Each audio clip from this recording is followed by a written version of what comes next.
One arena. Special guest referees. Bigs and dogs. Competent half boys.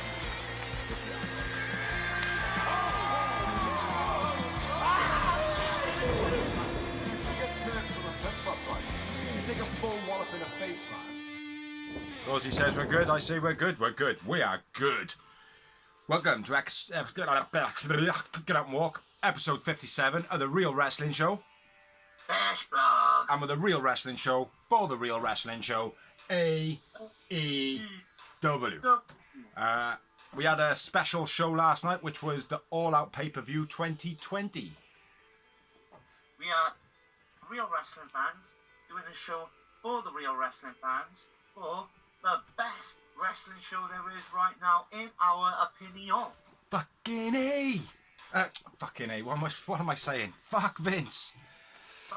Gotta get it in there, gotta get it in there. So, as usual, we're gonna talk dark, because we did have a dark before this show, which was dropped on Friday night. Yeah, Which was dropped on Friday night in America, so we watch it on the Saturday over in the UK. So yeah, we're going to run through dark, nice and quick. Then we're going to move on to the pay-per-view. I don't know why there's so many L's, but there we go. So if you want to kick it off. So starting off, we had D3 and Fabu Andre versus Butcher and Blade with Eddie Kingston. Fabu. I need a pen. So fucking unorganised, it's unreal. Go on.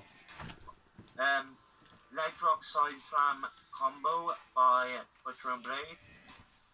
Vertical suplex turn round into a front slam by Butcher, that was it. Yeah, that was very cool, that was.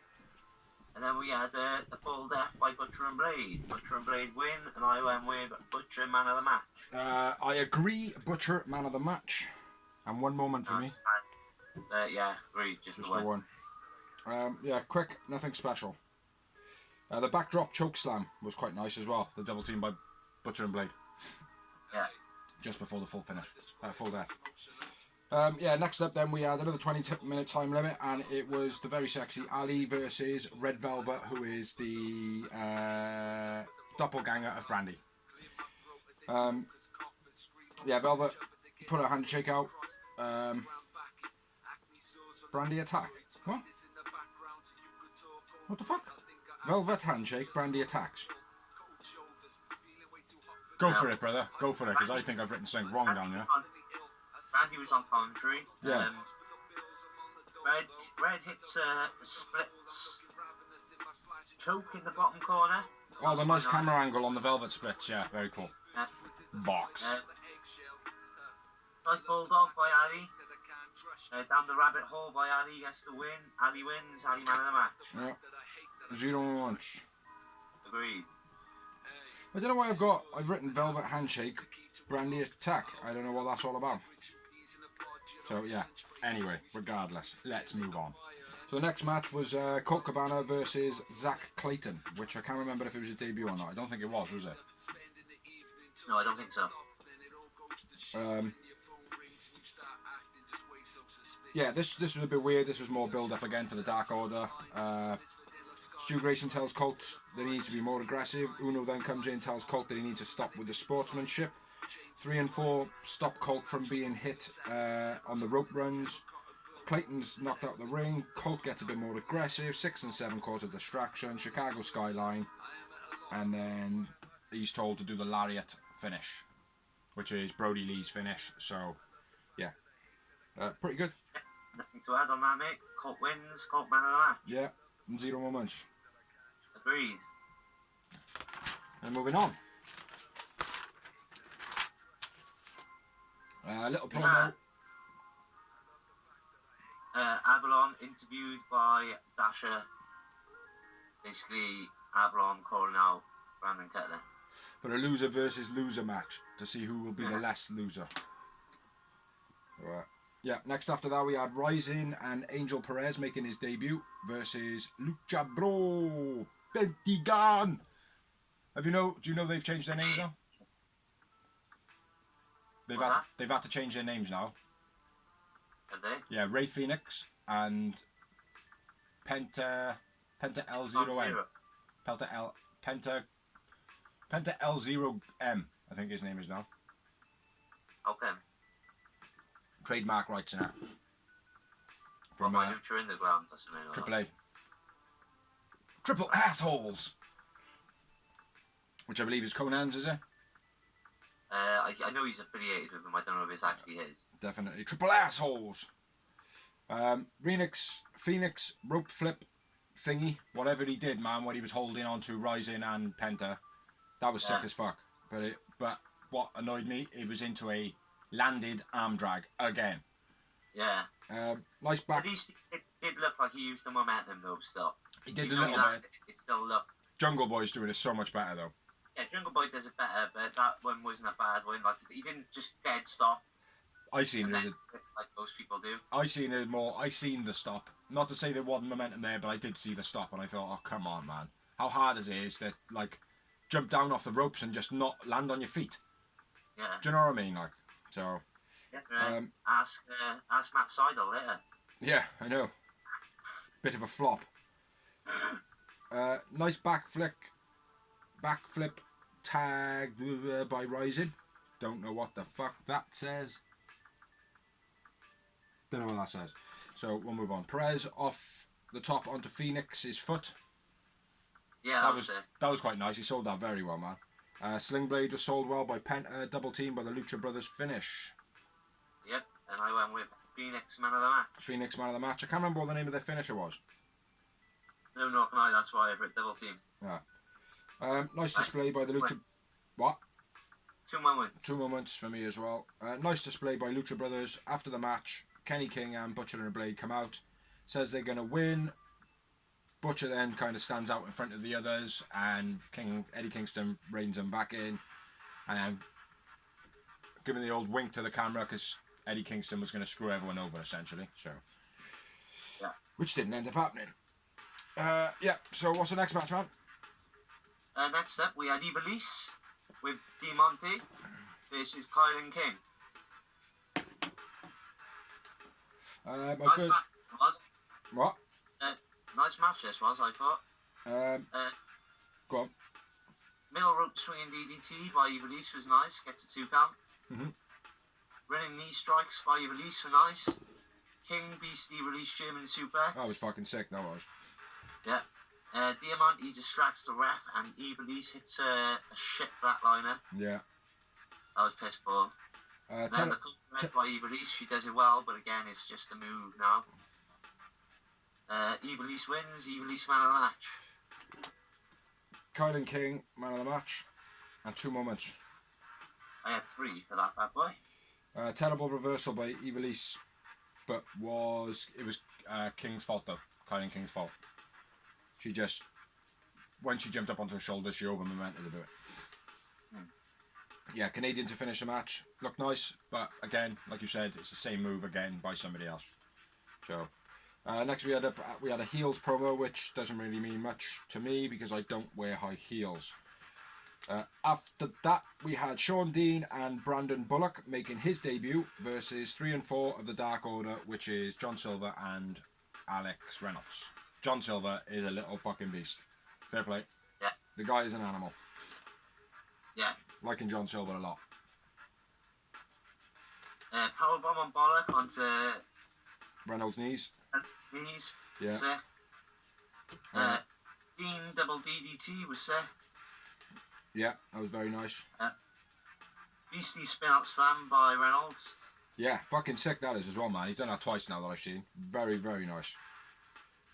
Double team by the Dark Order win, and I went with Silver man of the match. Silver man of the match, 4 moments. I have 0 moments. Seriously? I either have 0 moments, or for that one match I forgot to write it down. I would have said that throwaway spinning flatliner thingy. Moments did you have?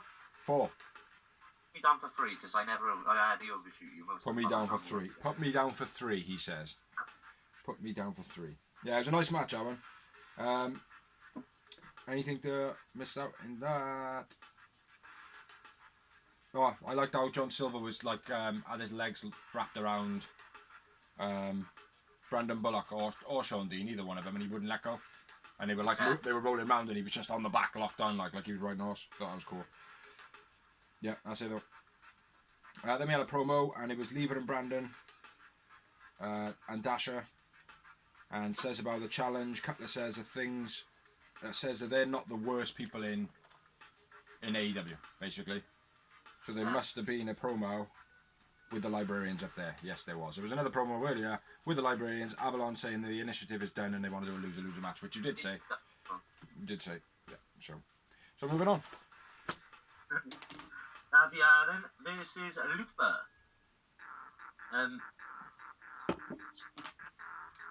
Good match, I thought. Yeah, Luther Darby right off the bat before the bell even goes. Yeah, it's good display from Luther, this one. I felt. Exact drop driver by Luther. That was sick. And then I got the finish with everybody more. Luther focusing on the knees. Leg shoulder snap by Luther. Leg trap back suplex by Luther. I thought that was wicked. Reverse suplex was nice by Luther. Single. Still going for the leg. Coffin drop off the top to the outside. Coffin drop for the finish. Yeah. That's all she wrote. Darby wins. Darby man of the match. And that went woman. I remember Luther in that one. And I had 3 moments. After the match, Darby holds his knee. Blah, blah, blah. Schmackety, schmackety. So next up, it was another 20 minute, and it was the main event of the evening of Dark.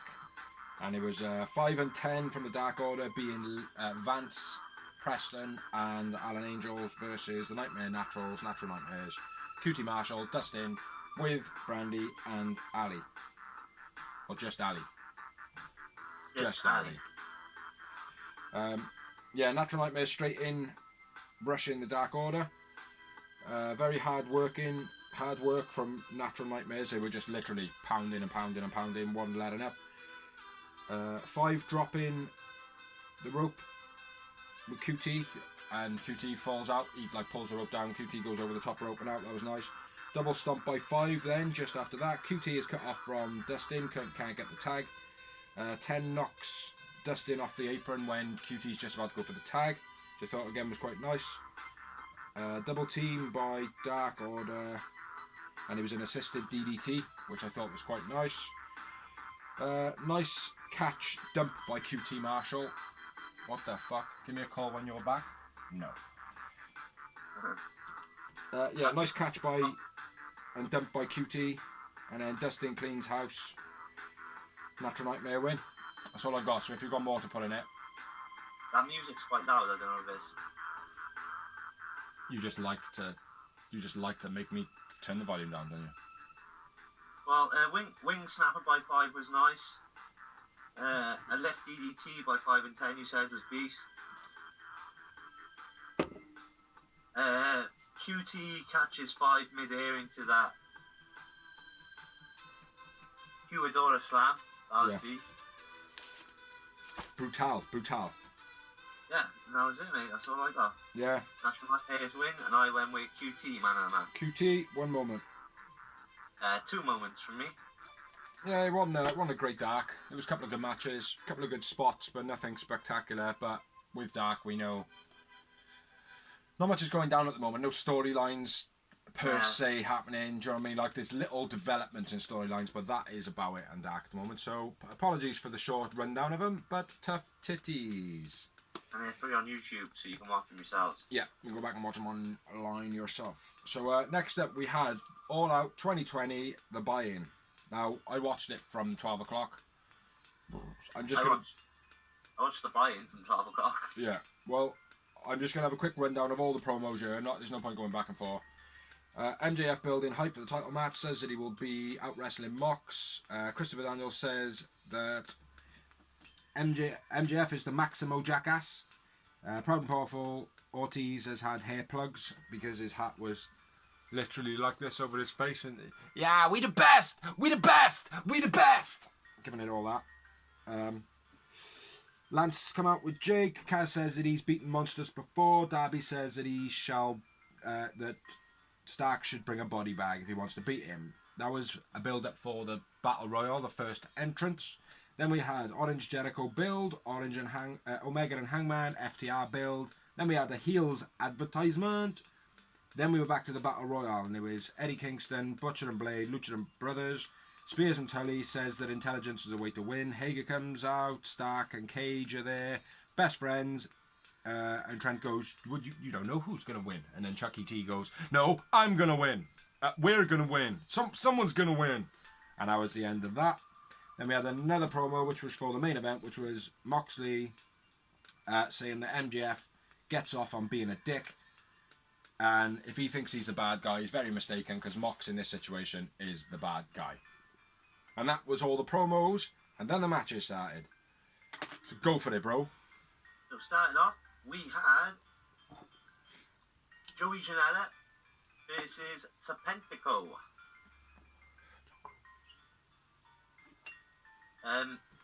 Luther decked Sunny Kiss because, by the way, they were accompanied by Sunny Kiss and Luther. Luther. Serpentico got a new mask, by the way. Yeah. Yeah, I think he borrowed it from John Cruz. Yeah, Janela rushes Serp straight from the beginning. Doesn't really give him any chance to protect himself or anything like that, which, coming off a beatdown from Jericho the other night, like, you kind of expect him to be like, I've had a fucking enough of this, like, you know. Luther takes out Sonny on the outside. Janela comes off the top. Janela into the guardrail. Janela into the bottom rail. Into bot rail. I've written bot rail and I've written brutal. So what happened with Joey Janela? Bottom rail? I don't know. Something happened though, but it looked fucking brutal. Luther attacking Janela on the outside. Yeah. Serp, I liked how Serp stood up on the top as well. Stood there with his arms crossed. As though he was going to do like a front cross, coffin drop or something like that, and then just jump back down and stomped on him. Yeah. So that was a good heel move, like. Poor Swanton by Serpentico. Yeah. I've seen John Cruz doing better. Death Valley Driver by Janela, and then a Blue Thunder Bomb. Yeah. Which was very nice. Fisherman off the corner by Janela. That was nice. Like that. DDT before that by Serpentico, I like. Mm-hmm. Yeah, that Fisherman DDT off the second rope by Janela was beastie. Yes, Yeah. 2 count. Yeah, fucking sick, mate. Sonny takes out Luther on the outside. Janela elbow off the top for the finish. Yep. Janela man of the match, and I had 3 Yowie Wowie moments. I had 3 moments, but I went with Serpencuzio. You know what? Good match. Serpentico stood out. Very nice work. Just built hype for future tag team matches. Obviously, Yeah. Sonny and Janela versus Luther and Serp. So, yeah. I can't remember what Janela into the bottom rail brutal is. Can't remember what that is, but watch it back. It's available on Fight TV, fight.tv. So YouTube next, should. Just buy it. It's a buy-in. It's on YouTube. it's on YouTube. Yeah, so if you want to see Joey Janela do something brutal into the bottom rail, check it out. So, next up, we had 3 and 4 from the Dark Order versus Private Party. Which was the final match on the buy-in. Shits. Crappy music. Powerbomb onto Telling Sneeze by Dark Order. Yeah, Okay. not sure where that is, but go on. Nice backbreaker by Reynolds. Mm-hmm. Nice moonsault press by Quinn. That was beastie. Yeah. Spin up slam, beast by Silver. Yeah, he's doing that fucking amazing, man. Yeah. Stunner German pin gets a 2 count. And then the Gin and Juice by Private Party. Nice setup for the Gin and Juice. Yeah. Very nice setup. Nice to see the silly string was counted as well. It didn't actually get used properly. Because you know how I feel about that. John Silver's kicks are brutal. And I went with man of the match, John Silver. Well, Private Party win, and I went with Isaac Cassidy, man of the match. Cassidy. And 3 moments. Snap, brother. Snap, brother. Good match. Silver needs a bigger push. Man is money. Yeah, definitely.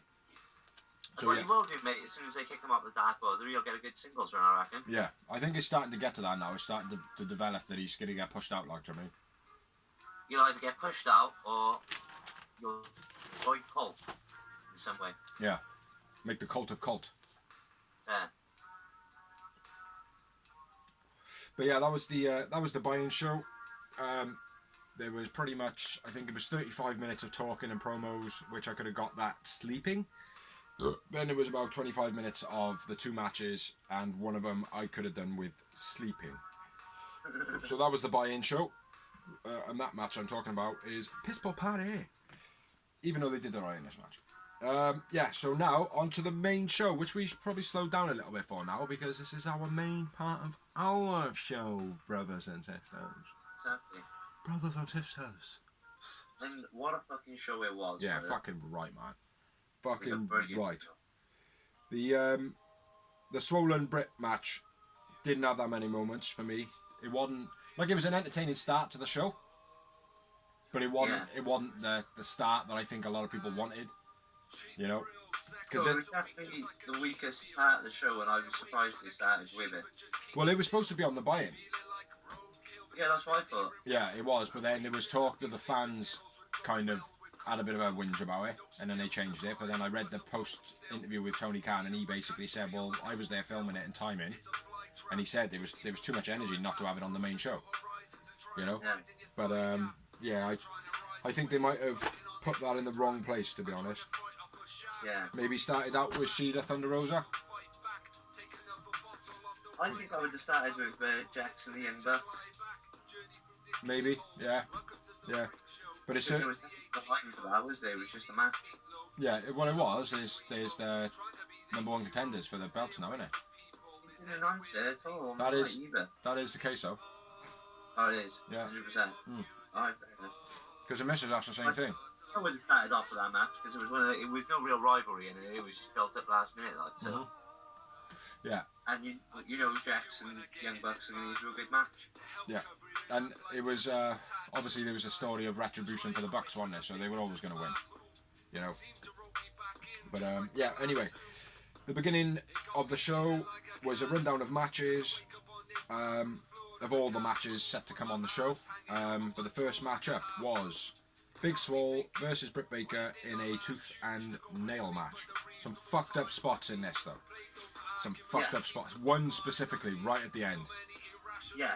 But yeah, it was entertaining. Like I said, probably not perfect for the beginning, but there we are. Starts off with Swole getting out of a limo, and everyone thought that it was Britt Baker arriving. But Swole gets out and she's like, "Yeah, bitch, I'm at Britt's office, biatch. Yeah, biatch, biatch, yeah, biatch this and biatch that." Something like that, anyway. Yeah, Big Swole goes inside, sees the blood on the floor. I thought that was a nice little touch, making it that little horror, that little bit of horror to it, like, do you know what I mean? Yeah, also the chattering teeth in the cupboard. I thought that was another cool little touch as well. Like, that's like a proper horror movie touch, that is, like. And then obviously Britt Baker standing in the room next door, like with her glasses on, sort of thing. Not her glasses, her face mask. Yeah, I thought it was cool. Yeah, first kind of note on the offense was the pictured over the head by Rebby, smashing Swole over the head with a picture frame. The diploma, yeah. Yeah, and then Swole hits Britt over the head with a pan, with a dentist's pan. Then Rebby gets the mouth air gun and starts spraying Swole, and then she hits her with a pan to the head. Makes a wicked noise, that does, man. Boing. Yeah, at this point then they go out through Britt Baker's office door out to the outside of her place, and they're miraculously inside Daly's Palace on top of the buggy, fighting on the buggy. Yeah. Which, because I knew where it was, I knew what it was. If I didn't know, it would have been exactly the same. Like, it didn't feel like a cut. But, yeah, fighting on a buggy, and it's 2-on-1 at this point. Reba and Britt Baker have been fucking up Swole from the beginning, and nothing's been said, like. You know, like nobody come out to help Swole, nobody's come out to stop the 2-on-1 or nothing, like. I mean, like, all the way through, Britt Baker's like, oh, Reby, come and help me, Reby, come and help me, Reby, come and help me. Like, but yeah, 2-on-1. And then, I think it was Britt hitting Swole with a DDT on top. Yeah. Yeah, it's the DDT on top. Thought that was wicked. Obviously set up next to a dumpster. Someone was going in there, which it ended up being Reba. Bye Reba, yeah. At that point then she chucks a crutch out of the bin. And then Britt Baker hits Swole with a crutch. And then they go back into the office. Weird, I fucking stop people about menses. Yeah. Neck break. Go on. Neck breaking on the office floor. It was quite nice. Oh yeah, sick. That was sick. Sorry, yeah, break that down. Britt Baker with the DeWalt drill as well. Fucking hell, if I went to a dentist and they had a DeWalt drill, I would be fucking running. Yeah. I would run. Do you know what I mean, like? Yeah, but she goes to stab her with it and it's into the chair.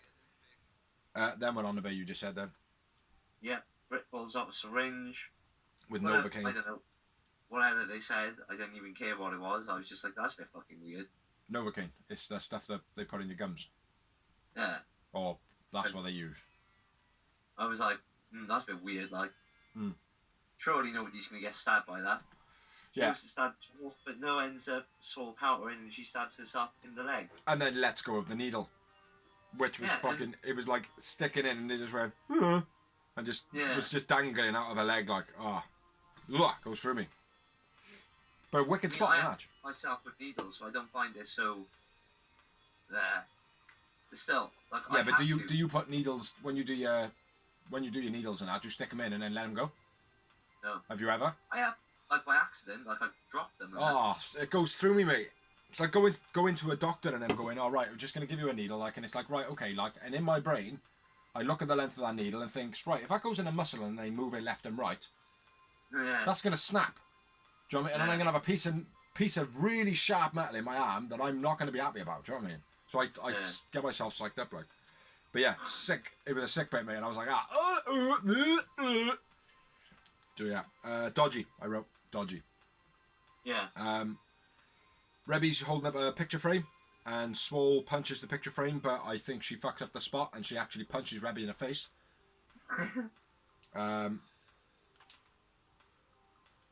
Same to Britt. Yeah, same to Britt, and then she puts nitrox on his face, on Britt's face. Match over. Yeah. Gassed it out.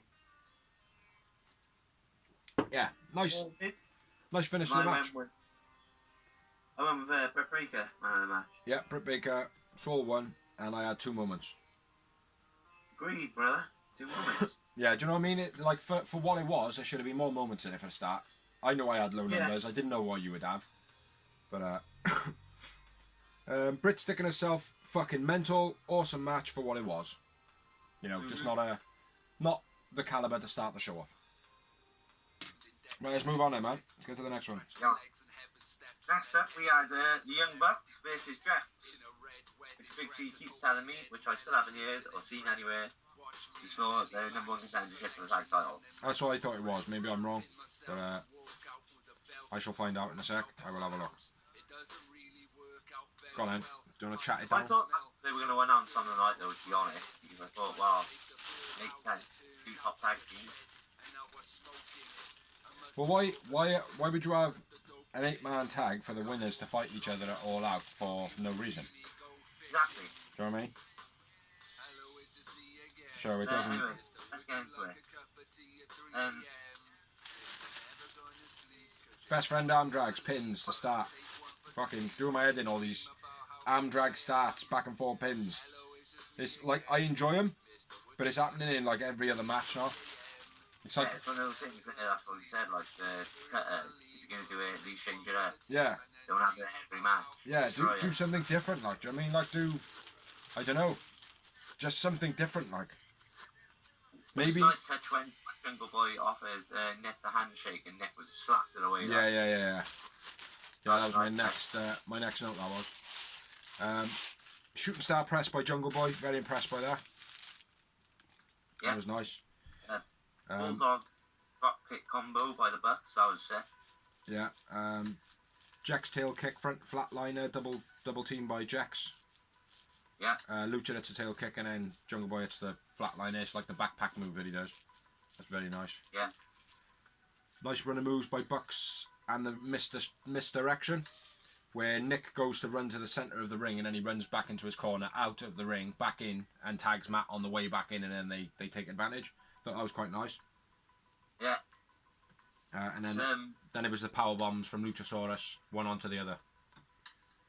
Yeah, you also had Jungle Boy launched over the rope, Hurricane and Nick on the ramp. Yeah, that was my next note.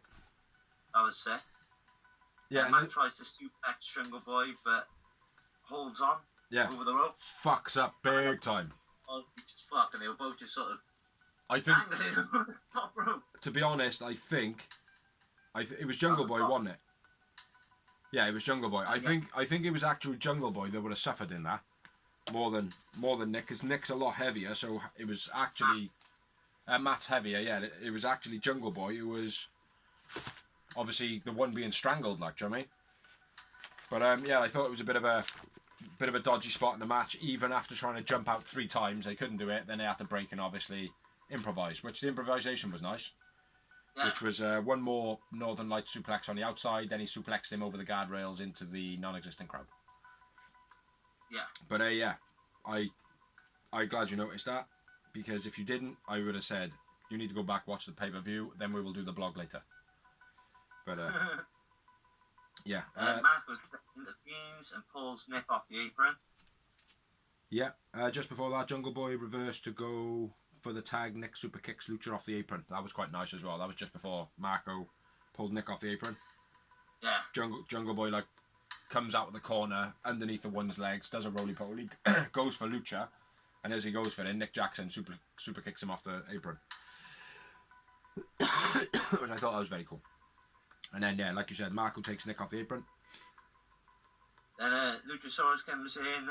Cleans house! Fuck a cleans house! Back choke slam, then a flipping choke slam, which I didn't like. Yeah, it was more of a Nick Jackson reversal, but to sell it as a choke slam, wasn't it? Yeah. I've seen Nick do that quite a few times out of a choke slam or similar moves. Yeah, I didn't like it. I thought it was alright. I thought it looked pretty cool for what it was. You know, don't want to see it every week because, like I said, that's something only Nick Jackson or somebody who does that type of reversal can sell that move. So it's not like you're going to see it from Luchasaurus every week. You're only going to see it by the people who can actually do that maneuver. Do you know what I mean? Yeah. Jax do the extinction, but only get 2. I'm lost. Yeah, go well, on. You'll get it at this point. Then, at this point, Luchasaurus dives out of the ring. Over the railings. Yeah, I have got that. I can't remember where it is, though.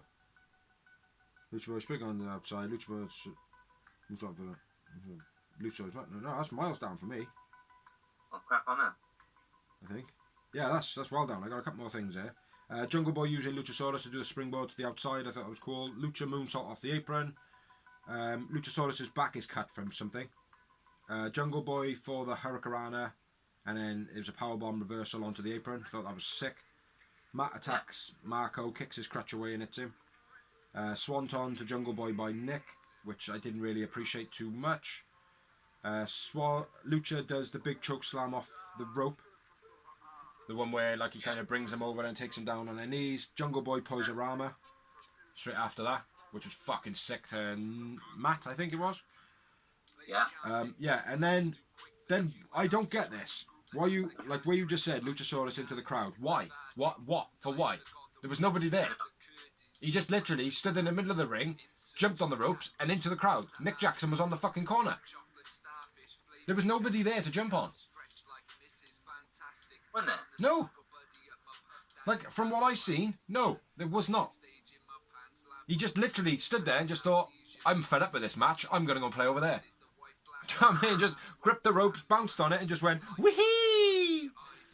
Honestly, mate, because first of all, I wrote down, Nick into the guardrail, Luchasaurus off the top into the crowd, but misses. And then when I watched it back, I was like, he was fucking miles away. Maybe I missed it, maybe the camera angle caught me, I don't know. You know what I mean? But yeah, I thought it was a bit of an odd one. I wrote blink and miss after it.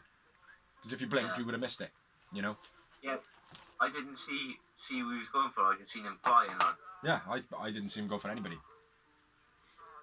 You know, maybe he found his tail. Maybe he found his tail. He was looking for his tail in the crowd. Could have well been that. But yeah, I got one more note after that, and it's a finish. Yeah, the BTE trigger. BTE trigger finish. Young Bucks win, and I went with Jungle Boy Man of the match. You went with Jungle Boy, I went with Matt Jackson. And I had 10 moments. Nice. I had 6 Yowie Wowie moments. Brilliant match. Everybody shone like superstars. Yeah, especially like we said, it was the last minute to the card as well, which you don't normally get. That, and for our people to care about with that match as well. But I love how, in the beginning, even we said, or even I said, I can't vouch for you, I can't remember, but I said, I don't know if if Lucha Express Jungle Express will get over. If they'll, like, you know, if they make a good team, if they would be worth, like, being like, oh, am I going to be able to follow the dinosaur, this guy who doesn't really talk much, and the midget? But it's like, you look at him now, and it's like, fair play, Jax is one of the best tag teams they got. You know, for entertainment-wise, you know, the hot tags, you know, Jungle Boy being, like, for the women, Luchasaurus being, like, the fucking monster, Marco Stunt being the, oh, look how sweet he is. You've got a bit of everything with him, do you know what I mean? Like, so, yeah, really impressed with Jax. Yeah. And when I say Jax, I mean Jurassic Express. But yeah, brilliant match. Absolutely brilliant match. Yeah. Now, I would have been happy if that started the show, like you said. That's what I said. I think you should have opened the show. Because we always expect a great opener from AEW as well. Dynamite, we say every week, is like the main event, the opener always. Yeah. And then it should have been the next match should have been the Britt Baker Big Swole. Yeah. That's what I reckon. But no! Next up, we had the Battle Royale. Now, I would want to do this because I've got everybody that come in their orders, in their packs, and then I've got everybody that was knocked out who eliminated them. That's what I've got. I've got everybody who comes out, then the notes, and in the notes is when people are getting knocked out. Right, I've done it the other way around. So, let me run through. I'll run through each order, and then you hit your notes on, man, because I've written my notes all in one. Okay. So, first up, I'm not too sure what suit it was in the deck because they didn't actually show that this time, I don't think. They just had a timer. But it was Trent, Christopher Daniels, Jake Hager, Blade from Butcher and Blade, and Ray Phoenixo. And CD. Oh, yeah, you said Christopher Daniels. Yeah. But, Fisherman Neckbreaker by Blade to Christopher Daniels was nice. Yeah. Nasty DDT to Phoenix by Trent. CD, Beast, DDT, DDP up the top rope. Yeah. But yeah, when you got your first, when the next lot are coming in, let me know and I'll speak them out. Because like I said, I'm just going to go along with your notes here because all mine are all blended into one like. Hager, double leg, lift slam, that was sick. Yeah. And then the next lot of people came out. Which was Kaz, Will Hobbs, which I was a bit shocked by that, like, but straight away I was like, fair play. Wasn't. So I was like, well, he is a big guy, so. Well, this is the thing, like, it's like, no, I was shocked by it because it's like, oh, okay, he's an enhancement talent, the only one in it. But looking at him, he doesn't look like an enhancement talent. He looks like a Brock Lesnar. So yeah, fair play to the lad. Like, hope he does well, and he did reasonably well as well. So yeah. I thought he wasn't thrown straight out like they normally are. No, exactly. Yeah, so it was Kaz, Will Hobbs, Chucky T, Proud and Powerful, and that was it. Proud and Powerful come out at the same time, which was kind of to be expected, I suppose, wasn't it? Yeah. So Santana and Ortiz in at the same time. Yeah, I still don't think I've got too many notes here, man. My next note is Darby. So. Huh? Oh no, sorry. PMP attacking Chucky with a baton. That's my note on this block. My next block is the Darby All-In lot. Blade eliminated CD at this point.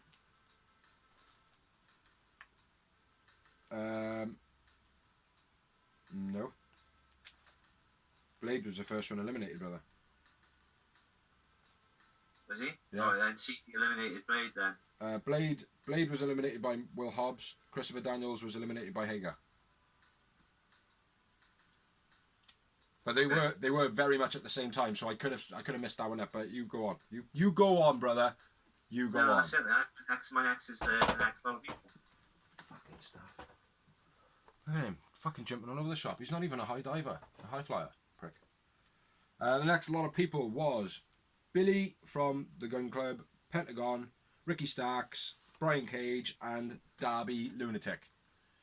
Yeah. Fucking beast, mate. Fucking beast. Yeah. Darby comes out with a skateboard and slams Cage straight in the face.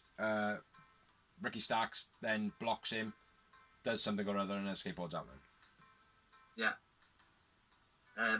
Cage eliminates Billy. Yep. Yep. And Darby eliminates Ray Phoenix. Yep. Pissed me off. Yeah. Private It's too Party. early. Oh, it was too early for Phoenix to go out, that's all. Yeah.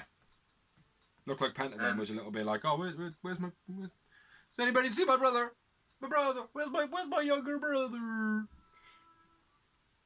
Chucky T eliminated by Proud and Powerful. Yeah, that was a bit shit. And then the next lot of people came out. Which was Sean Spears, Eddie Kingston, Butcher, Sonny, and Lance Archer. And then I'm back in with a note saying brew, I think. Well, Spears joins commentary at first. Oh, yeah. Cheeky little bastard. Yeah, Spears to the commentary. Lance, no, I missed this. Did Lance run off the ramp and go over the top rope? I think so. Taking everybody out. Well, I just seen him in the air. Yeah, so it must have been. It must have been. Yeah, that was quite cool. Hager attacks Sonny on the outside. Yeah. And then my next note is the not so impressive last person in. So I don't know if you got some notes before the mystery person. Here you go at this point. Sonny Kiss eliminates Jake Hager at this point, which is a shock, a bit nice. I think that'll just lead into a win match off rivalry. Yeah.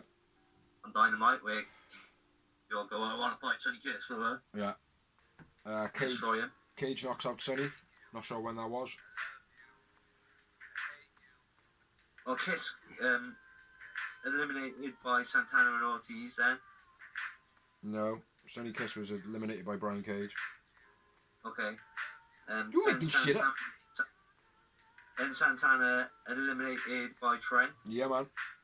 Lance Archer then takes out Trent. And Ortiz. And Ortiz, yeah. And then the Joker card is Matt Sydal. Yay! I wasn't impressed at all. I was not. Huh? I was like, okay. Because I've been a fan of Matt Sydal for years, but he's always been unreliable. He's always been boring. He's a good wrestler, but he's boring, like. He's gone... Yeah. Like, what fucking kind of fucking angle is that, like? But in all fairness, gotta say, it is an Impact. Same was with Braxton Sutter. He was shit in Impact, but living up to his hype in as Blade in AEW, do you know what I mean? So, I you know... But successful everything else he's been, mate. My first note on his side, fucked up his first move. Well, no, it's the knee strike he did on the ramp to Spears was sick. Was that before or after he fucked up his first move? That was on the way to the ring. Okay. So he fucked up his second move.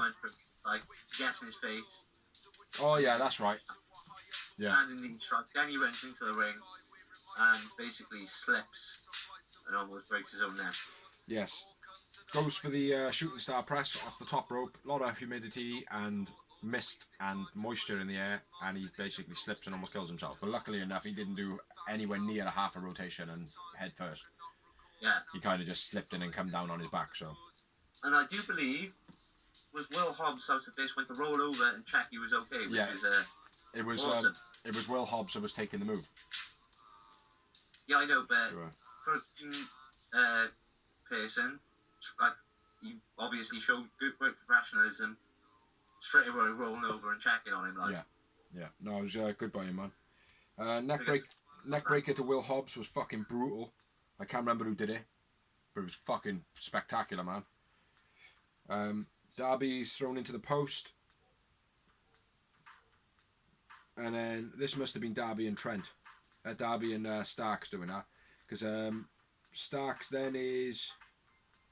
sorry, Kaz is... Penta is eliminated by Kaz, and then Butcher eliminates Kaz. Yeah, but just a quick note on the Penta. Yeah. Kaz didn't even hit him. Did he? Yeah, he done a drop kick on him, and Penta just went... Didn't even touch him, and he just went over. I didn't see that. Oh, yeah. Yeah, the missus did go. Oh, yeah, so Penta eliminated himself. Yeah. Yeah. Oh, shit, mate. Look, crap. Yeah. Well disappointed because I'm a big fan of both of them. Yeah. Yeah, so we're on to move on then. Butcher eliminated Kaz. Yeah. And then back to my notes, which is Darby then eliminates Starks, and then Starks goes into the ring, grabs a body bag with a bag of thumbtacks. Which Well, looks before like... this, Brian Cage went on a spree of just beastly moves. Nice neck breaker, German suplex. That must have been the neck breaker on Will Hobbs. Yeah, maybe. It's fucking brutal. Then like an F5, he done all sorts of shit. Yeah. Then he just went on a spree of fat moves, fair play, he looked beast. Yeah. Brian Cage really impressed me in this match. Yeah. Body bag by Starks then, with the thumbtacks put inside the body bag. Darby's then put inside the bag. I thought it was fucking... Never done that before. No. I thought that was brutal, mate. And then what happened after that was even fucking worse. But Darby did say as well, this is something I was going to say, on Dynamite, he said, you'd have to bring a body bag to beat me. Yeah. So he did. Yeah. Good for the storyline, man. Camera pans over to Will Hobbs and his tongue is bleeding, so he's probably bitten his tongue at some point. Yeah, and then Darby is literally put in a border toss position and launched out of the ring in a body bag, and he looks like he crashed and burned. Fair play. Full of thumbtacks, let's not forget. But being in a bag, you don't know where you're able to throw your opponent for them to land, like. Exactly. But it looked brutal, man. And after that, he wasn't really moving that much, man. Fucking brutal. Absolutely brutal. Fair play. Big up Darby Allin for taking that shit.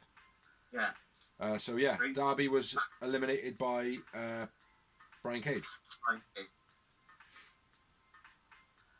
Seidel eliminated Sean Spears. Yes, sorry. Yeah. Archer and Hobbs face off. Hobbs spinebuster to Seidel on the tacks. It was pretty cool as well. Yeah. Making up for the shooting star flop.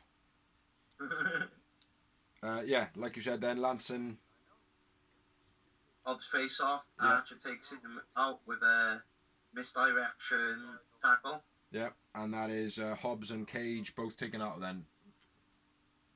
Yeah, Archer eliminates Hobbs and Cage then. Yeah. And I've got Seidel eliminates Butcher, but Butcher's already gone. No, he's not. Blade's gone. No, Lance eliminates Butcher. Oh, does he? Yeah.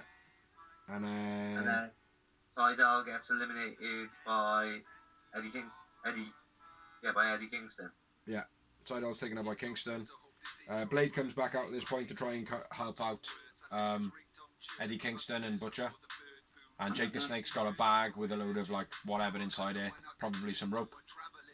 Or a nope rope. Could actually be a snake. Yeah, and then Lance bashes out Eddie Kingston, chucks him on top of the Butcher and Blade. Yeah. Lance winner. Lance man of the match for me. I went with Brian Cage man of the match. And quite a high number. There probably should have been more. 9 moments. Wowie, yowie. Sowie, dowie. How are we? Wow are we? Dorsey is gone. He's there, but he's gone. See? No response. Gone. There 7 yowie, wowie moments. 7 moments. Right, there was probably more. Good match. Now, this is a little bit disrespectful, because at the end of the day, there was a lot of humidity in there. Good match. Seidel needs to change his slippy shoes. But, yeah, it wasn't a good thing, was it? Your very first, your big moment. Yes, very, very embarrassing. So, Botchamania is going to be doing some spectacular stuff with that. That's great, mate. Fucking, it was awful. Yeah. And then, right then, moving on, after that spectacular fucking fight fest, we had a promo and it was the build-up and the hype for Matt Hardy versus Sammy Guevara. Now, this is what my face did during the match. Fuck! So, yeah. Good match-ish. Moments. Match? No, not match. Moments. Good moments. Good botch. Good botch. Yeah, if there was a way to botch, if you're going to botch something, botch it in a spectacular fashion like this. Yeah. So, do you want me to have a quick run through it and then we'll just have a chat about it? While you're doing the business end? For obvious reasons. Yeah. Well, because you're on the business end of something you're doing at the moment, I'll have a run through it. Stop me if you want to interrupt or whatever, because it's only short. Hardy starts off on the field. Now, with that, I've seen text messages between Rebby and Matt Hardy, and just before he actually went on the field, he texted his missus saying, right, I've got to go out into the field, my match is going to start, enjoy. And then there was just a flurry of text messages from Rebby to Matt Hardy's phone then. So Hardy's on the field. Sammy then rocks up in a buggy, and he starts chasing Matt, which, because of the history, Matt Hardy chasing Sammy in the buggy, turning things around. DDT on the picnic table was sick to Sammy G, and the way he falls off the table was cool as well. Then we go to the cherry picker. They go up on a cherry picker, probably about 7 foot up in the air, and next to the cherry picker there is a load of tables set up. Massive, loads of tables, plenty of tables. Matt Hardy goes for the side effect. Sammy G reverses it, spears Matt Hardy completely over the tables and smashing his head on the concrete floor 7 foot underneath. So basically Matt Hardy's ass broke the table. Yeah, pretty much. His lower back broke the furthest point of the table. It was the back of Matt Hardy's skull. Yeah, and literally, before it happened, I said to the missus, before it happened, I could see the trajectory. It was like that. Huh? It was like that. Yeah, he literally just fucking bashed his head on the floor, and then that was it. He was rigid. He's fucked his camera. But he was literally rigid. His hands were all clamped up. You could see he was out. But I don't know if you've seen the film. Have you seen the film with The Rock? The one where I think it's called Skyscraper? Mm-hmm. When he jumps from the crane into the window? Mm-hmm. It's like there was a meme going around where people were doing the trajectory of it. They were doing a Mario one and going up, and there was no way he was ever going to make it. Before they jumped off that cherry picker, right? Yeah. I looked at it and I thought, the tables are too close. The only way he said is if they had done the side effect or a superplex. Just like a normal superplex, it would have been absolutely fine. You know, Sammy's feet would have slammed the floor. Yeah. You know, but fuck me, man, the trajectory was not there. The physics was not there. You know, anybody worth their salt should have seen that. You know. It was like a bike ramp as well. Do you know what I mean? Yeah. Like when you look at bike ramps and you go, you won't make it, bro. Yeah. It's you'll make it. Oh, cool, but you're not going to hit the ramp. Do you know what I mean? But yeah, fucking hell, man. His head bounced off the concrete floor. He was literally out. He was out of it. He was rigid like a stiff board. Referee fucking put the hands up, blah, blah, blah, blah. Matt Hardy tried getting back to his feet, stumbled like a motherfucker because he was drunk, couldn't stand. Then it was stopped. The match was stopped. Bell was rung. Cameras then panned on to JR, Sammy G walking up a ramp going back into the back. Fucking hell, man. Fucking brutal. I say to the message, it's not been a good thing, is it? Because, it's like the bit when they started this rivalry, Sammy G launches a chair into Matt's skull, busts him up big time. The very next week, Sammy G gets busted up big time, and then this. Yeah. Fucking brutal, mate. But Matt Hardy gets up, grabs hold of Sammy, and then falls over again. Or I think it's Sammy he grabs hold of, or he might have been the ref. But falls over again and hits his head again on the floor. Yeah. When he fell over the second time. Which I wrote, fuck, after that as well. Matt couldn't stand physically, and then I wrote Jesus. One of the biggest bumps I've ever seen. You're on my notes. Nice. Drinking his notes. One of the biggest bumps I've ever seen in my life, mate, in wrestling. For, one of the other ones was Kurt Angle, obviously, Triple H pedigree through the table. Yeah. That was another one. Mick Foley being slammed in the face with a chair, but that wasn't the case of, him being concussed and couldn't stand sort of thing, But, one of the biggest bumps I've ever seen. So the match is stopped. Sammy G fucks off. cameras are following Sammy G. Then it goes back to Matt Hardy after about probably a minute and a half, maybe 2 minutes. At this point, the doctors have done a test on Matt Hardy, apparently. And then given it the okay for the match to fucking restart. Which I was surprised at. I was very, very surprised. I couldn't believe that any wrestling company would let that happen these days. Not just AEW. I thought especially AEW with the way Tony Khan is strict on looking after the talent and all that. Well, I've watched the after interview and he said, well, look, the doctor said he was okay. You know, Matt Hardy didn't pressurise the referee to let him carry on, or the doctor or anything like that, you know. And he said wrestlers have been pulled from matches because of blood tests and stuff like that. Like, he said the doctor is strict. He said, and if the doctor said it's okay, then I go with my doctor. He said, but we've sent him to the hospital, blah, blah, blah. Spoke to him after the match. Spoke to him again just a minute ago before he's actually gone to the hospital. He seems fine. He's, you know, he's operating normally. He can follow a pen, blah, blah, blah, blah. So they're defending the decision to let it restart. Do you know what I mean? I'm not saying it was the wrong decision because obviously nothing's happened, so... No. But anyway, let's get through the... Shock. It was shock, mate, and I thought, fucking hell, they shouldn't have been letting that happen. Yeah. You know, they shouldn't have. But yeah, there was a... What? It wasn't enough time for me to deteriorate whether he was okay or not. I don't care how good of a doctor you are, 2 minutes ain't enough time. Like, it's enough to do a concussion test. A concussion test only takes about 30 seconds. No, I understand that, but, like, I mean, it's like, remember when I rode the fucking... When we went on the bike track, I rode in the hill and I smashed into the wall. Yeah. Well, I bike and went into the tree. Into the tree, yeah, broke your collarbone. Concussion test on me, like, I mean, I was fine. I knew what was going on, but I was still fucking not well, like, you know what I mean? Yeah, it's because you did your fucking collarbone in, bro. Yeah. But yeah, the match was. What? I'm sure Matt's collarbone was fine. Fuck his collarbone. Are we gonna get back to the match restarted? The match was restarted. Yes. Go on. DDT to Sammy by Matt Hardy looked sloppy, as you would imagine. Falling into a vertical position, into a horizontal position would probably mess his head up a little bit more if he had any water swirling around. Then they do another bit of a stupid spot, which I was thinking, this is a bit dull. If he's potentially concussed and he could black out at any second, he shouldn't be climbing a fucking tower. You know, I genuinely thought they were going to go higher, and it probably was meant to be higher. Yeah. But they literally just finished off the match. Sammy climbs a tower, Matt climbs a tower after him, not being able to do it, he's slipping everywhere. And then literally gives him a soft punch. They make it out to be this huge fucking punch. Sammy lost his balance, fell into the setup spot underneath. Yeah. And that's all she wrote. Sammy was counted out for 10.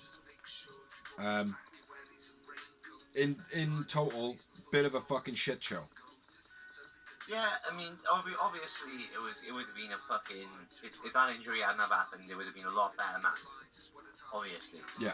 They probably would have had a lot longer time allotted. Yeah, they probably had a lot more setup as well. Yeah. But still, yeah, a few moments.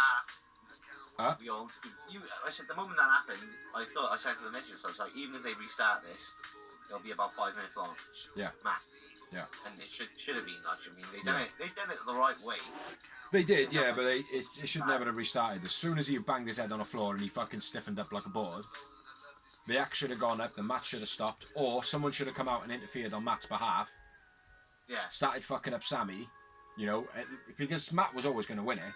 So someone should have come out, started fucking up Sammy, because it's a no DQ match. Do you know what I mean? Like, yeah. And then maybe Proud and Powerful come out to try and help Sammy, blah, blah, blah, whatever, but Sammy got the more of a brunt of it. Doctors check out Matt Hardy. Matt Hardy gets taken to hospital, whatever, and then Sammy just gets a disqualification win.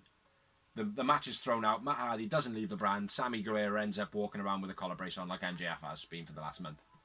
You know what I mean? Yeah. Something like that would have been a lot more suitable for the spot. But as soon as, like, if it was you, right, if you were the wrestler and I was Tony Khan and you banged your head on the floor and then you just literally fucking, you give it all that, it'd be like, all right, ding ding, get the fucking camera off him, get the fucking ambulance there. Do you know what I mean? Like, right, get Sammy fucking being chased by someone in a buggy. Get it going. You know, anything like, you know what I mean? But, yeah, it was handled mildly professional. Yeah. Mildly professional, and that's putting it nice. Like, I don't want to hate too much on AEW because at the end of the day, they are looking after their wrestlers, but there has been a lot of injuries recently. especially in this rivalry. Just this rivalry alone, there's been 3 in the last month. Like, remember with the Hell in a Cell thing? They took Mick Foley backstage. He was backstage for a good few minutes before he came running back out. Like, you know what I mean? Yeah. But it went a minute and a half, 2 minutes. It was a good 5 minutes. But in history, though, it's like people are hating on it, and I'm not trying to hate on it. I think it was handled wrong. But we've seen Kurt Angle come back out. We've seen The Rock come back out. We've seen Triple H come back out. We've seen people who have literally got no fucking legs underneath them come back out. You know what I mean? Yeah. So, Exactly. big up to Matt Hardy, though, for keeping it going. But, that was that match. It was a bit of a shit show. Sammy Guevara, I put the man as a match because... I don't know. I didn't want to put Matt as it because he fucking didn't know what he was doing, really. You know, big up to him for... as the man of the match because it was Sammy Guevara that fucked up the move. Well, I don't know, man. I think whoever set up the fucking tables fucked up the move, really. But, yeah, I know, but either way... actually, fuck it. I'm going to go Matt as well because big up for him for fucking finishing it. Yeah, exactly. That's pretty much why I did it. Yeah. That. And I had quite a high amount of moments. I had 5 moments. And I had... 7. Hey, Fred. I didn't think you'd have that many. I thought you would have had lower. I thought it would have been more like the 2 bumps he took with his head at the floor. Obviously, the one standing back up and the one off the cherry picker. And then maybe 2 more. I thought you would have had like 4. But, I think it was just more, fuck me. Matt, you crazy bastard. Yeah. Fuck me. yeah. Bravo. Fucking... Me, mate. I've always been a fan of, like, the wrestlers coming back out and showing the steel, like, showing the lemons. Yeah. But, so we better move on because that was probably the shortest match on the show and probably the longest we've talked about. So, but I think it was due it. Next up, we had a promo, and it was Shida and Thunder Rosa build up hype for the match that is to come, which is Thunder Rosa versus Shida for the women's title. Champion versus champ. For the AEW Championship. Sorry about that. But, yeah. Good match. Chemistry got better towards the end. I wrote as an overall note. But I thought it was a very scrappy start. Like, neither one of them kind of knew each other's moveset, maybe. I know, but it looked good. It looked scrappy. It looked real, though.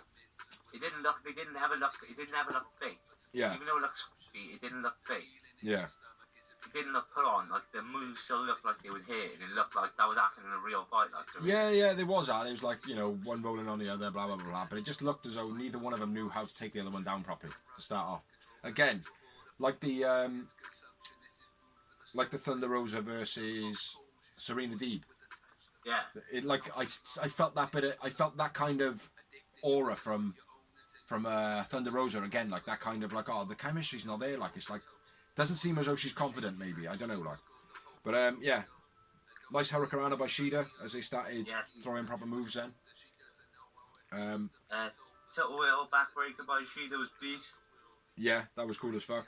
Knees to the back of Thunder Rosa as well were quite nice. Thunder Rosa uses the chair that Shida set up on the outside. I thought that was a wicked... Steals a bit, yeah. Thought that was wicked, man. She did it better as well because she left the feet and did the meteor, the double knees, like, which I like. Yeah, it's very cool, man. Running kick on the outside then by Thunder Rosa to Shida, which I think was after the, what do you call it? The Kimonora. Yeah. No, you called it something else just a second ago. Thunder Rosa does Shida's bit. Yeah, and then you said it was a move she did. Double knee strike, or the Meteora. Meteora, that's it, yeah. Yeah, my next note then is Thunder Rosa grabbing Shida in the pendulum submission and hitting her head on the bottom of the turnbuckle. Yeah, that was cool. That was cool as fuck as well, man. But I will say one thing. Thunder Rosa did seem as though she was running the match. Yeah. She's a beast, mate. I'm a big fan. Yeah.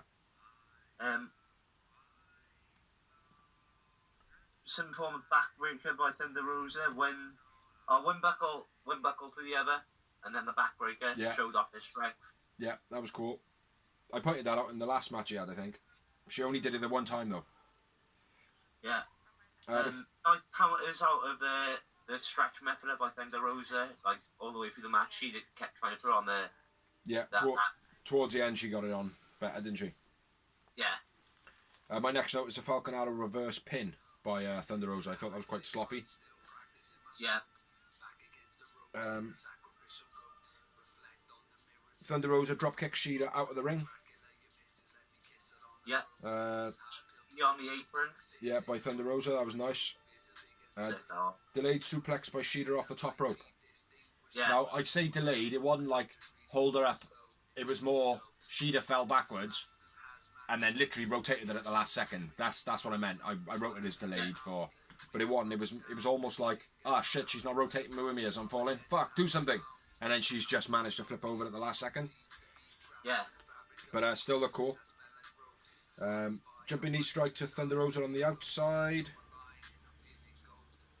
which is the where they're like, was it? I thought it was where Thunder Rosa was hanging off the apron and she did as a running knee strike. Oh, she's doing it again. Oh, okay. Shida hits her with a Falcon Arrow, which she kicks out at 1, and Shida looks shocked. Thought that was cool. There's only one other person that's kicked out of it. Sorry, mate, I talked over you then. That's one of her go-to moves. That's what she pins like some people with that. It's not an ultimate finish, but she has pinned a lot of people with it. Like. Well, I can't remember who she fought the other week, but there's only been 2 people that's ever kicked out of it. One was the other week, and it might have been Diamante or Ivelisse. I think it was Ivelisse, yeah. Yeah, and the other one is Thunder Rosa. So, where are we at? Yeah, and then I got the stretch muffler by Shida, where she applies it when she's on the floor. Yeah. And she tries to go into the full metal stretch muffler, or stretch muffler metal jacket, or whatever they were calling it. Trying to make it sound like Metal Gear or something. It's fucking weird. Yeah, that was pretty cool. Backstabber by Shida then. That was sick. Shida struggled on the backbreaker. The fireman's carry into the backbreaker. Yeah. She couldn't quite get her balance like that. Again, improvised quite nice rather than just, fuck it up. She was bent down for a little bit and she had to proper lift her back up into the position, but it's a good improvisation. I would have rather if Thunder Rosa hit her in the stomach. While she was down trying to readjust, she should have hit Shida and then she'd have gone rah and then lifted her back up. Do you know what I mean? But yeah, it was good though. Yeah, and then I got the finish, running knee strike by Shida for the finish. Fucking beast. The Tamashi. Yeah, fucking the way she connects, mate. She proper connects her face on that one. I went with Shida wins, and I went with Thunder Rosa man of the match. Yeah, Thunder Rosa man of the match, and I had 3 moments. And I had 5 Yowie Wowie moments. 5 Yowie Wowie. Fans of both of them. Shida's just amazing every week. She gets better and better, I feel. The commentary been saying, I agree. She's so cute as well, man. The Rosa. I'd love to have her coming in and out. If she's going to stay with NWA, I'd still love to see her. Be nice to have a few of them come back and forth. Do you know what I mean? Yeah. Get a working relationship on a go. But yeah, like I said in the beginning, it was a good match. Chemistry got better towards the end of the match. Joined the Dark Order. Next up with the promo, and it was Kip Sabian and his missus. Oh my. Yeah, Kip Sabian and his beautiful, beautiful girlfriend, fiance. Lucky bastard. She was wearing a top that was drawn on. Yeah. I don't even know what was said in the promo. You basically really? said Something about marriage. Get married on Dynamite. My heart came out my penis. She was awesome. So yeah, good promo. Good promo. Good promo. Basically, my book is on my lap. Dynamite. Yes. And they're going to get married on Dynamite. Yeah. And they brought out a cardboard sign with Kip's things in it. It stopped us from seeing Penelope Ford in it drawn on top. Not impressed. But yeah, and that message was authorised by AEW. which was a dig at WWE for the whole Vince McMahon banning everybody from third party products and stuff. So yeah, nice little dig there. And the main thing about that promo was though Penelope Ford looked fucking amazing. Yeah. My missus said, fucking hell, she got a chest tattoo. Oh no, it's the top. Good times. Good times. Yeah. Then we'll have to move on to an 8-man promo, Dark Order build-up hype. 8-man match after the Penelope Ford sexy promo.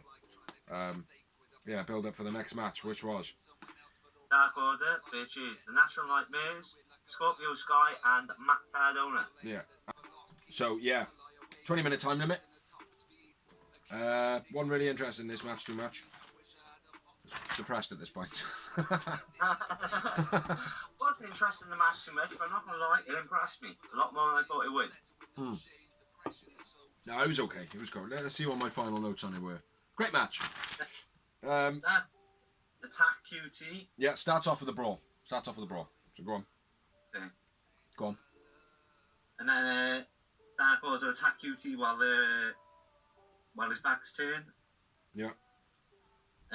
Backbreaker Flatliner combo by QT on Stu Grayson. Brody Lee puts Colt to put on the rope to break the count at one point. Yeah. Falling neckbreaker by Matt Cardona was beast. I just wrote Cardona cleans house in this bit, so yeah, go on. Sky tags in and Anna Jay jumps in from behind at this point. Yeah. Where we at on yeah. And then Brandy out of nowhere hits her with a pump kick. Yeah. That was sick. I know it every week, so I'd let you say it this week because you had a go at me 2 weeks ago. You say that every week about Brandy. I was like, well, she's not on the go, mate. I'm just making it a bit like, do you know what I mean? Dustin cleans house as well, and it's a Canadian to Colt. That was sick. It says, please turn over. I've turned over. Stop shouting at me.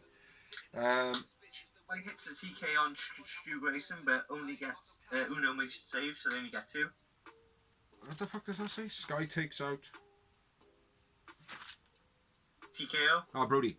Yeah, and then he hits Stu Grayson with a TKO. Radio silence to Uno and Stu. By Cardona, and then dive to the outside, which was a bit crap. Which from a big guy like him, it didn't really suit him. Like Brian Cage's suits, and he's a big guy, but it didn't suit Matt Cardona. Colt out from the corner. Don't know what that means. QT's dive was a bit poor. Yeah. Runner moves. Finishing with a splash to Colt. That was by QT and Dustin, I believe. Yeah. Brody facing off with Dustin then, which is a little bit overdue, really, them two facing off. Yeah. Huge lariat to Dustin by Brody. Dustin rolls up Colt after missing a moonsault, which Brody Lee had it set up, told Colt to fucking finish it. Colt decided Brody hit a nice powerbomb on Matt Cardona. That was sick. QT goes for the diamond cutter, but Uno counters with a toss sit-out powerbomb. That was sick. Yeah. Brody Lee's sidewalk slam was beastie as well. Brody throws QT to Dustin to make the tag. Yeah, like you said. Yeah. Brody facing off with Dustin. Then Brody hits the discus clothesline. Tags Colt in and offers him the thing. They missed the moonsault. Yep. Dustin rolls him up for the win. Yeah. Great match. I thoroughly enjoyed the match, bro. It was a good match. It's just it didn't have many moments in it. It was what it was, really. It wasn't anything spectacular, nothing bad. It was a good match. You know, standard, I suppose. Another one I feel they could have opened up with. Yeah. That would have been another good one to start the match, start the show. Man of the match for me was Brody Lee. Yeah. I went with Matt Cardona. Let me write Cardona, because if I write Matt, it's going to be something else. And I had 3 moments. I had 4. Yeah, How you are we I'm doing me all the way through this show, brother. After the match, Brody Lee slams a chair on a guardrail and bends it in half, then shouts at Colt for losing. Colt's like, oh, I'll take the blame, blah, blah, blah, blah. Dark Order leave. Uno goes back in to help Colt. So are we seeing the beginning of the downfall of the Dark Order? Or certainly a split in the ranks? Yeah. We'll have the Cult of the Dark Order and the Cult of Colt. Huh? So interesting the way it is with the Dark Order. Yeah. Remember when me and you thoroughly ragged out? Dark Order? Yeah, right in the beginning we were like that when we don't get it, we're not up for it. Yeah, but then it's evolved. I think it's obviously evolved, but we've both been fans of Stu Grayson from day one. I think I'll say. Yeah, not so much Evil Uno, but Stu Grayson definitely. I'd warm to Evil Uno. I think he's sick now. I'll say that. Good character. He's a good character, and he's still great in the ring. I think. Yeah, he's alright. Next up, we had a promo, and it was Tony with Dustin. Dustin basically telling Dustin that he's now earned a title shot for the TNT title. Dynamite. At Dynamite, yeah. First of all, he was saying, oh, you know, that was for Cody, blah, blah, blah, that win, blah, blah, blah, pumped up. Here's about the title shot, almost gets choked up, and then it's a fucking sick promo. Yeah. Finishes off with a sick promo, basically saying that your time is up, boy, to Brody Lee. So, you know, we obviously know that Dustin's not going to win, but good promo. It's either going to get squished like Cody did, or it's going to be a real match. Yeah. But next up then, we had another promo, and it was the build-up for the Omega Hangman build-up and hype for FTR. FTR Omega Hangman build-up. That got away from me a bit. Yeah, for the tag team titles. Which is the next match. Which is the next match. FTR with Tully Blanchard versus Omega and Hangman. Above Hangman's name, it said, I don't care what the caption says anymore. You know, where he has like, you know, didn't have enough money this month for a lawnmower or whatever. Yeah, I don't care. I don't care what the caption says anymore. Yeah, showing that he's got that fuck down mentality now. You know. Yeah. So loving the camera angle from above. No matter what they're doing with the above camera, it's making it look wicked, man. Yeah. Agreed. Yeah. So getting into it, FTR come out wearing the pink ladies jackets from Greece. What's I say? Heyman starts. Oh, Hangman starts a match. Kenny's starting off first, but Hangman's like, get me in. Which, a lot of psychology in this match. A lot of fucking mind games and shit, man. Probably the psychological match of the night. Yeah, but the psychology was all between Kenny and Hangman. Yeah. There was very minimal between FTR and Hangman. No, FTR just had to do what they've been doing. Yeah. You know, there was the one part where he was like, oh, come on, let's be friends. You know, there was that bit. But other than that, it was Hangman and Omega literally, like, not trusting each other, but trusting each other at the same time. Don't give me up.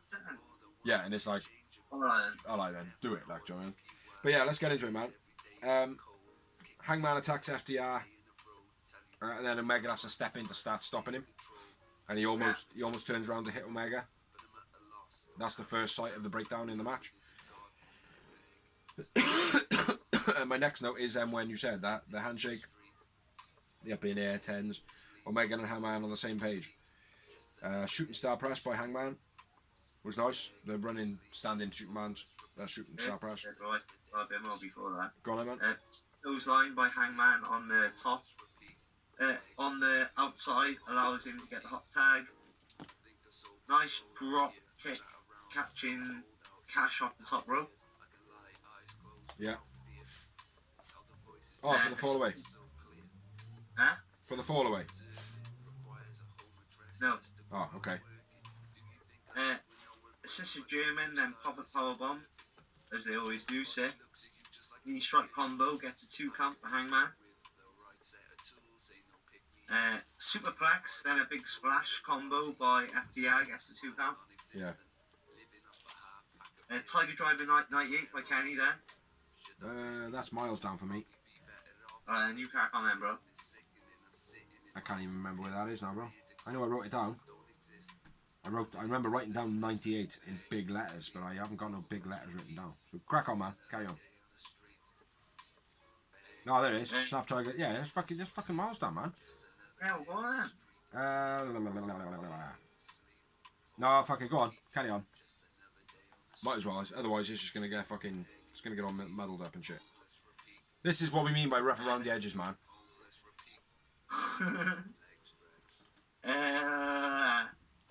Dawson screw on the dragon screw on the rope by the. Oh fuck! Yeah, that was cool. That was. Dragon screw on the rope, invaded figure 4 by the axe. Yeah, that was cool. Hangman should have stopped it at this point. He was in the corner, kind of like there, ready. Could have walked on his hands and knees and done it. Do you know what I mean? Yeah. But he didn't. But he should have. Swanton bomb from the top rope to the outside on FTR by Hangman. That was beast. Yeah. Unexpected by Hangman as well. Fair play. Yeah, after not hitting the moonsault because they moved. Yeah, it was cool. Powerbomb Bulldog combo on the outside by FTR. That was beast. Yeah. Bulldog lifted combo by FTR reminded me of the Steiner brothers, man. They said that on commentary as well. Yeah. Then the top rope flip all the way slam by Hangman was sick. Oh yeah. I forgot what they called it, man. But yeah, I know what you mean. Fucking. There, but I just wrote it down as what I know it as. Yeah, brutal. I've never ever seen that before. Fair play. Oh, he's done it a few times, man. No, I know, but I've never seen anyone else do it. Like. Oh no, it's only it's like the Spanish Fly in it, but not. I think Brian Cobb does it as well. Fair enough. Then Kenny hits Hangman with the B trigger by accident. Yeah.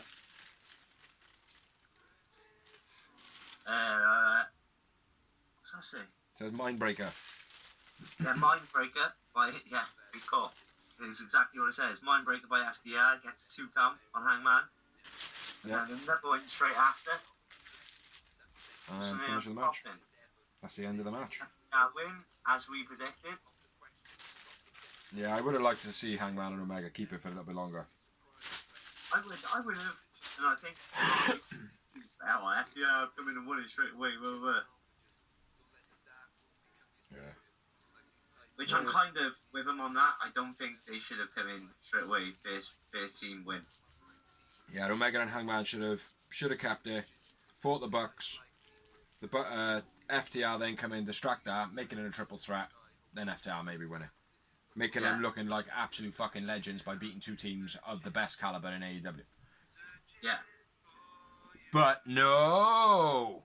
Or they should have left the Tully Blanchard thing until tonight. Yeah.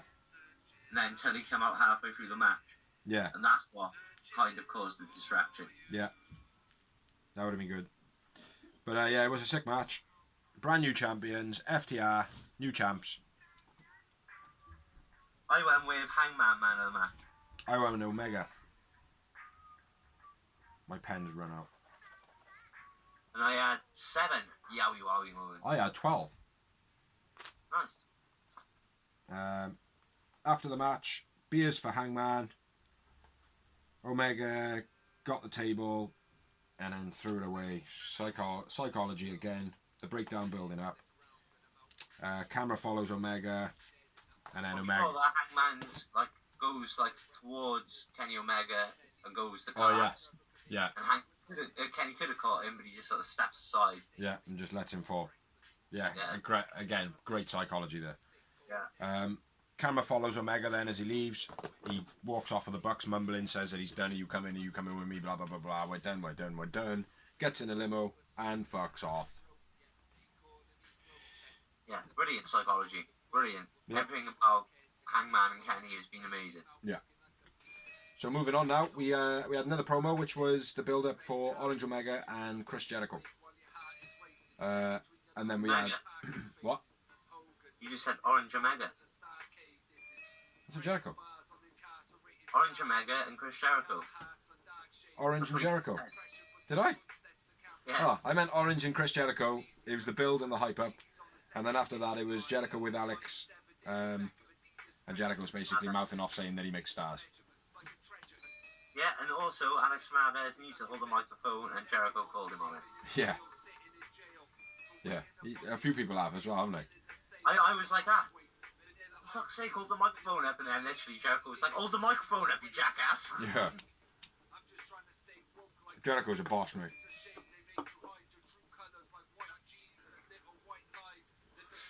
And just so everybody knows, Jericho won the AEW World title last year on this day. Yeah. Well, not this day, it was on this pay-per-view. So a year ago today. Yeah, so go for it, bro. Basically made AEW a wavy company. Mm-hmm. No disrespect to Hangman, but having Jericho as your first champion, Yeah. money all day long. Fucking right. Code break at the start of the match. Straight out of the bat. Yeah, fucking beast, man. I thought it was going to be over there and then, like, do you know what I mean? I thought, fuck that. Huh? I did, I was like, it'd be good, but fuck me, come on. Yeah, people have paid money for this shit, like, do you know what I mean? Yeah, throws a table into Orange. At Orange. Yeah, throws a table at Orange. Plastic tray over his head. That was quite brutal. And there was someone was bleeding at that point, and I don't know if it was Jericho from his hand or Orange from like his ear again or something. Yeah, my missus said the same shit. Like, oh, Orange is busted. Yeah, someone was. I couldn't act. Sorry. You can see it. Well, I couldn't make it out. well, my missus was like that. She was like, I'm sure Orange is busted on his back. Yeah. Jericho gets chucked off the platform, and then Cassidy goes off the platform. Jericho into the guardrail. The fuck? Oh, real chair over Orange back. He hits him with a real chair, one of the bigger ones. Matt Hardy had cracked at his head. So I thought it was cool as well, starting to use them a little bit more, but as long as they're used safe. Powerbomb on the platform, then the table. What? Oh yeah, that was Orange, wasn't it? Jericho, no, Orange goes for a hurricane. Jericho counters, catching him in a powerbomb. Powerbombs him on like the edge of the ramp. Mm-hmm. Goes to powerbomb him in the moves, but Orange kind of counters, so he powerbombs him through the table. That's it, yeah. Yeah, I've got all that without any names to it. I wrote powerbomb on platform, then table, and I wrote Orange above it. Yeah, at this point then, super kick to Jericho. It was quite nice. Yeah. The Mikanuku driver, which was one of my favourite moves growing up. By Orange Cassidy. Springboard drop kick. His old school move where he runs to the turnbuckle. Yeah. And comes off the rope and does a drop kick and almost kicks Cassidy into the mat. He's all like wobbling back like, whoa, no, I'm balanced. Yeah, then, like you said, Cassidy gets back in the ring, hits Mishnuku driver. Wicked move, man. And then my next note is a Stun Dog Millionaire by Orange. That's my team note, bro. Yeah. Then we're into the Walls of Jericho. Or the Boston Crab. Yeah. The Boston Crab, I would have called it this time. It wasn't quite right. Yeah. But for the moment, what it had to be, where Orange Cassidy grabs a glass full of mimosa. Yeah. And then manages to keep it in the jug whilst being dragged back to the middle of the ring. And then still manages to throw it in his face whilst being in a position like this, and then managing to use your hands like that to get him in the face. Man, I thought it was fucking awesome. Fair play. Big up to Orange Cassidy. Chris. Huh? So much for being lazy, Chris. Yeah. No, I thought that was a real good moment in it, man. But yeah, he chucked the mimosa in Jericho's eyes. And then Jericho, my next note is Jericho gets chucked over the top rope or through the middle rope, can't remember which, but I know his leg got wet. Yeah. Very. Orange punch through the ropes. Yeah. Sends Jericho in there and his leg dips in, which I thought was a lovely touch because it made it look like, oh, he's going in. Yeah. And then you heard Aubrey go, the rest of his body needs to go in. His body needs to be fully submerged. And then Orange hit the top rope hurricane. Yeah. Nice it was. Missed the running PK. Yeah. You notice that? The what? Penalty kick, the big penalty kick. After he hit the top rope hurricane. Yeah. When he ran up and just took a big boot. Yeah. They completely mistimed it. I didn't notice that. Yeah, mate, you completely missed him. Jericho was like that. No, I didn't see that. No shit, mate. Yeah, I just wrote Fast Hurricane by Orange off the top. My next note is Codebreaker off the top to Orange. Yeah, I guess the two can. Yeah. Jericho's selling like an absolute boss in this match. Fair play.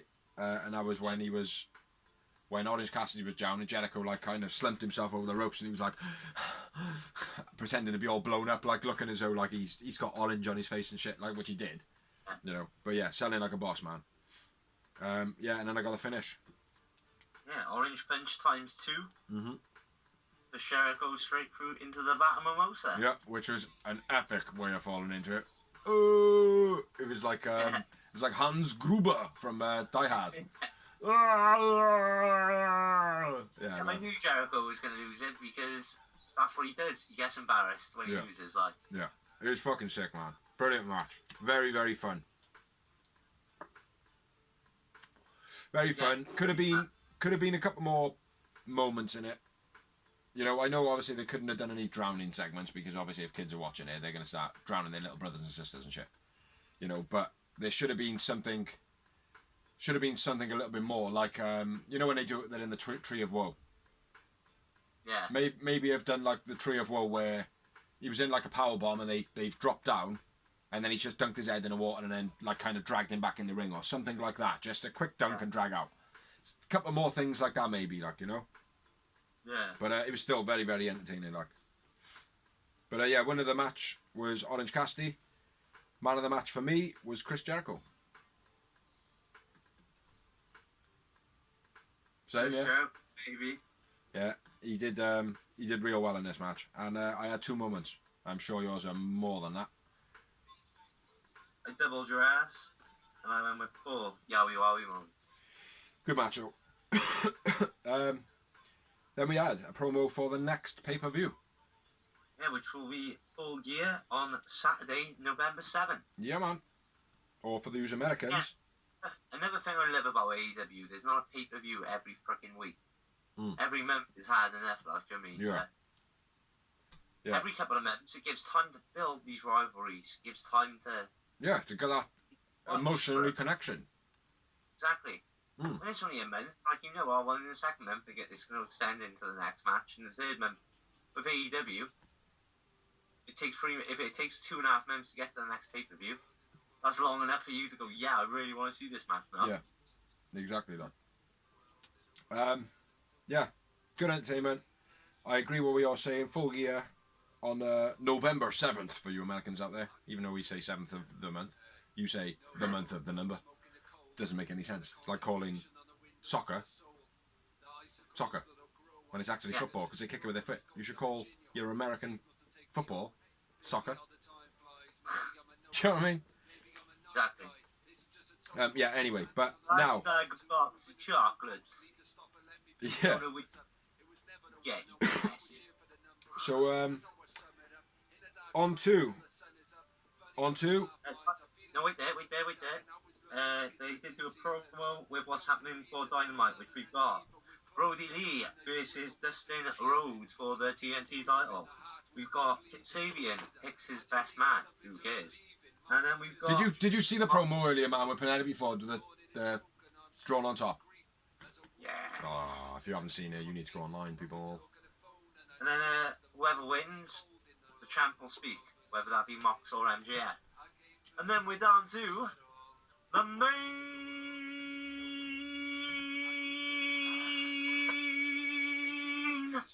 event of the... Oh, out.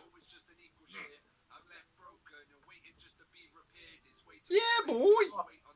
What? Which was MJF, accompanied by Wardlow, versus...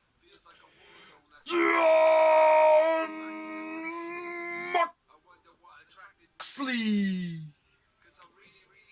Yeah, I can't do that too much, man. I've got a touch of a dry cough. Do it. What? I know that make you do it. What? I know that's why I make you do it. I can't hear, bro. Yeah. Dickhead. Yeah, so on to the main event of the evening. It was John Moxley versus Maxwell J versus fuckity fuckface MJF. Yeah, man. He was never going to be the champ. He was never destined to be the champ yet. In the future, maybe. I said what was going to happen is happened. I said he's not going to win, but he's going to prove that he's a star tonight. Yeah.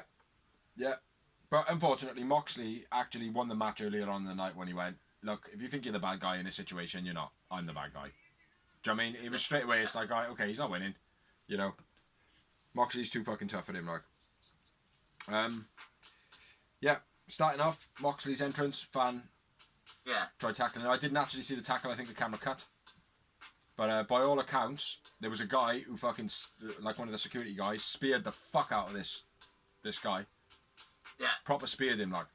Cause, yeah, he did. He didn't proper spear him. It was more of he just ran towards him and took him out. Like this guy was launching towards Moxley. Yeah.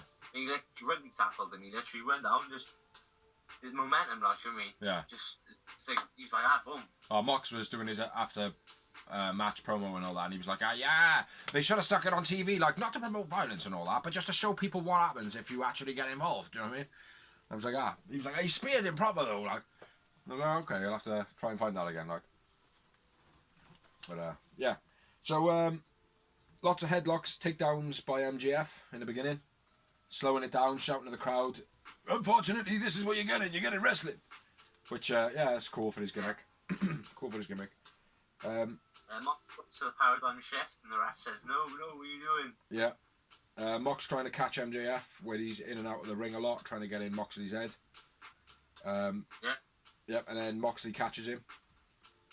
Stomps him basically. And then my next note is MJF hits his nuts on a guardrail. Because Moxley picks him up and dumps his nuts on a rail. I Mox into the guardrail to put MJF in that position. Yeah. Yeah, and then straight after Mox is crushing MJF nuts, he gets him all those face. Yeah. A few more times into the guardrail then. Yeah. And then Scrappy from the armbar. Don't know what I've written there. Scrappy form of armbar, I don't know. My next thing is where he drops Moxley on the apron and it looks as though his elbow catches. Yeah, Mox, Wardlow kind of rushes Mox and he goes like that, which distracts. Yeah.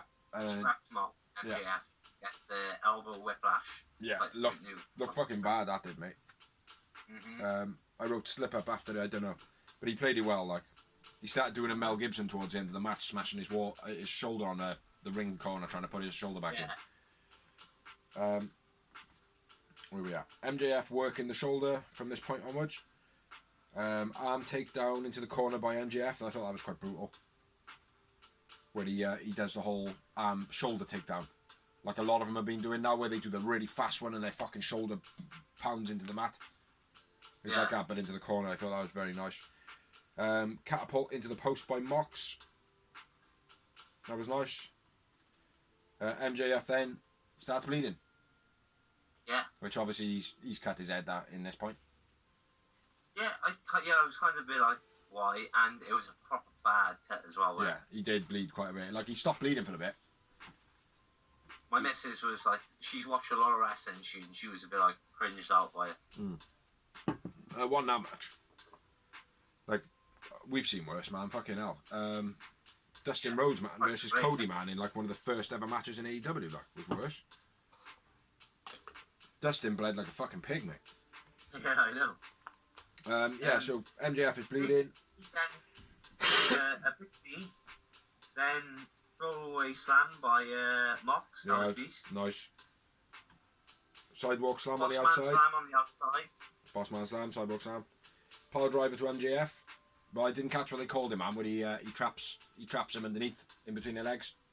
Yeah, I didn't want to what they called it, but what it used to be called was like a catch power driver. Yeah, nice one, man. Nice little extra touch to that move, like. Mox biting MJF then. Now this is fucking minging, and the blood was all in his mouth and everything, man. Yeah. Fuck, that's fucking wrong. Like, if I was his missus, like, which she was there apparently, I would have been shouting from the side. I'd be like, fucking stop the match now. Go and wash your mouth out, you dirty little prick. Do you know what I mean? Like, because you've got someone else's blood in your mouth, like. Do you know what I mean? That's not right. That's just wrong, man. That's fucking wrong. Yeah, ask fucking, what's his name? Shit. The NXT commentator. used to be in TNA wrestling. That's Desmond Wolfe, Nigel McGuinness. Yeah, well, he caught like hep on it. Was it hepatitis? Yeah, hepatitis, yeah. Yeah, from transference of blood. Like, it's like we know they're having blood tests and shit like that, but still, don't be putting other people's blood in your mouth, man. But yeah, he had a mouthful of it, man. His tongue was full. Fucking minging, man. Yeah. MJF then hits. Nope, my bad. MJF stamping on Mox, his arm, working on the shoulder again. And then the German suplex clothesline by Mox. Yeah, beast. Sick that was. MJF spat at Mox then. Yeah, spits in his face. Mox goes for a paradigm shift. The ref's like, no. MJF counters into the Fujiwara armbar. Yeah, man. And then MJF bites Mox then. Again. Yeah. Heat Seeker. MJF hits the Heat Seeker. Which is a rope pile driver. Gets a 2 count. Yeah. Gets Mox. a 2 count off that. And then Mox does like a backpack slam, which is Eli Drake's move, and I can't remember the name of it. No, shit. I just had it then. Gravy Train. Hits him with a Gravy Train. That's it. Yeah, Mox hits him with a Gravy Train. So Eli Drake needs to start a rivalry with Mox now because he's using his moves. Get it booked. They called it an air raid crash. Oh, did they? Yeah. Then MJF, thumb to the eye.